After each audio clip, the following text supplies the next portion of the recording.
Hi friends, welcome to ruby kitchen. ఈరోజు వచ్చేసి నెల్లూరు చేపల పులుసు రెసిపీ అండి. ఇది అందరికీ తెలుసు అనుకోండి, బట్ నేను నా స్టైల్లో ఎలా చేస్తున్నానో చూసేద్దురుగాని రండి. ముందుగా స్టవ్ ఆన్ చేసుకొని ప్యాన్ పెట్టుకొని ఆయిల్ పోసుకోండి. ఒక 3 to 4 టేబుల్ స్పూన్ ఆయిల్ తీసుకోండి. ఈ ఆయిల్ కొంచెం హీట్ అయ్యేలోపు మనం చింతపండు నానబెట్టుకుందాం. ఒక నిమ్మకాయ సైజ్ అంతా చింతపండు తీసుకొని వాష్ చేసుకొని నానపెట్టుకోండి. నిమ్మ సైజుకి కొంచెం ఎక్కువనే నానపెట్టుకొని, ఎక్కువన్నా పర్లేదు.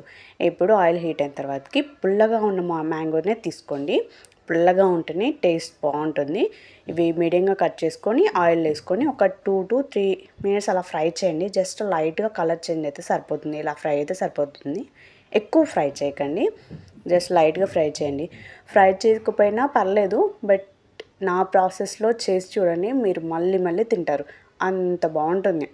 ఇలా ఫ్రై చేసిన తర్వాత తీసి పక్కన పెట్టుకున్న తర్వాత ఇప్పుడు అదే ప్యాన్లో ఇంకొంచెం ఆయిల్ ఎక్కువ యాడ్ చేయండి. ఇప్పుడు ఆయిల్ హీట్ అయ్యాక 2 ఇలాచీలు, 2 లవంగాలు, ఒక చిన్న చెక్క, 1 స్పూన్ ఆవాలు, 1 స్పూన్ జీలకర్ర, ఇవి కొంచెం ఫ్రై అయిన తర్వాతకి 1 కప్పు ఆనియన్స్ తీసుకుంటున్నానండి. సన్నగా చాప్ చేసుకున్న ఆనియన్, అలాగే పొడుగా కట్ చేసుకున్న మిర్చి, కొంచెం కరివేపాకు వేసుకొని ఫ్రై చేయండి. మీకు కరెక్ట్గా చెప్పాలంటే ఆనియన్స్ మీడియం సైజు 2 తీసుకోండి. ఇది పక్కన పెట్టేసుకొని ఇప్పుడు పౌడర్ ప్రిపేర్ చేసుకుందాం. ఇంకో ప్యాన్ పెట్టుకొని అందులో ధనియాలు 2 టేబుల్ స్పూన్, 1 టేబుల్ స్పూన్ ఆవాలు, 1 టేబుల్ స్పూన్ జీలకర్ర వేసి ఫ్రై అయిన తర్వాత 1/2 టేబుల్ స్పూన్ మెంతులు వేసి ఫ్రై చేసి చల్లారిన తర్వాత పౌడర్ చేసి పక్కన పెట్టేసుకోండి. ఇప్పుడు ఒక 3 టమాటోస్ తీసుకోండి. మీడియం అయితే 2 తీసుకోండి. తీసుకొని పేస్ట్ చేసుకొని ఇప్పుడు మన గోల్డెన్ కలర్ వచ్చాక ఆనియన్స్ని అందులో వేసి ఇలా మొత్తం ఆయిల్ పైకి తేలేంత వరకు ఫ్రై చేయండి. ఫ్రై అయిన తర్వాత అల్లం వెల్లుల్లి పేస్ట్ అండ్ పసుపు వేసుకొని ఒక 2 minutes ఫ్రై చేయండి. హై ఫ్లేమ్లోనే ఫ్రై చేయండి. ఇలా ఫ్రై అయిన తర్వాత ఇందాక మన చింతపండు ఉంది కదా, 1 కప్పు చింతపండు గుజ్జు తీసుకొని ఇప్పుడు ఇందులో వేసుకొని మొత్తం మిక్స్ చేసుకోండి. ఇలా మిక్స్ చేసుకున్న తర్వాత మీ స్పైసెస్తో యాడ్ చేసుకోండి. కారం, సాల్ట్, ఇందులో మెయిన్ అయితే కారం, సాల్ట్ కరెక్ట్గా ఉండాలండి. ఫిష్కి ఎక్కువ ఉంటేనే టేస్ట్ బాగుంటుంది. ఆయిల్ కూడా ఎక్కువనే ఉండాలి, అప్పుడే టేస్ట్ బాగుంటుంది. ఇప్పుడు గరం మసాలా యాడ్ చేసుకోండి. ఒక 1 table spoon, 2 table spoon add చేసుకోండి. ఇప్పుడు మెయిన్ మసాలా మొత్తం యాడ్ చేసుకుంటున్నానండి. నేనైతే 1.5 kg అలా తీసుకుంటున్నానండి ఫిష్. మీ క్వాంటిటీ తగ్గట్టు తీసుకొని యాడ్ చేసుకోండి. ఇప్పుడు మెయిన్ మనం మసాలానండి. ఇప్పుడు ప్రిపేర్ చేసుకున్న మసాలా దీనికి టేస్ట్ అండి. ఫిష్కి కంపల్సరీ మసాలా మాత్రం మిస్ చేయకండి, యాడ్ చేయండి. టేస్ట్ బాగుంటుంది, ఫ్లేవర్ బాగుంటుంది.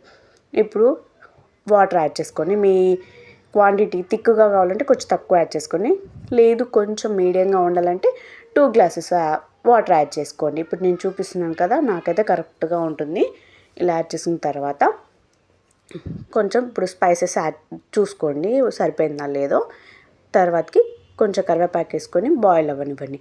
ఇలా బాయిల్ అయిన తర్వాతకి మధ్యలో ఒకసారి తీసుకొని బాగా మిక్స్ చేసుకోండి. ఇలా మిక్స్ చేసుకున్న తర్వాత చూసారు కదా, కరెక్ట్గా ఉంది గ్రేవీ. ఇప్పుడు క్లీన్ చేసి పెట్టుకున్న ఫిష్ అండి. నేనైతే ఫిష్ని అయితే సాల్ట్ అండ్ లెమన్ యాడ్ చేసుకొని మొత్తం నీట్గా చేసుకుంటున్నాను. అప్పుడు ఫ్రెష్గా అనిపిస్తాయి. ఇప్పుడు మొత్తం ఫిష్ని అక్కడక్కడ మొత్తం స్ప్రెడ్ చేయండి.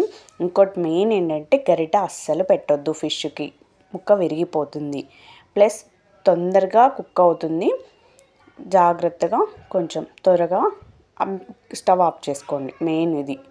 ఇప్పుడు గరిట పెట్టుకోండి, ఇలా తిప్పేసుకోండి. ఇప్పుడు ఫైనల్గా పైనుంచి మ్యాంగోస్ యాడ్ చేసుకోండి. ఫస్ట్ ఒక 2 minutes హై ఫ్లేమ్లో పెట్టుకొని మొత్తం ఇలా ఆయిల్ మొత్తం పైకి తెలుతుందండి. ఇప్పుడు ఒక 2 minutes లో ఫ్లేమ్లో పెట్టుకుంటే మనకి ఆల్మోస్ట్ ఫిష్ కుక్ అవుతుంది. ఫిష్ త్వరగా కుక్ అవుతుందండి, టైం ఏం పట్టదు.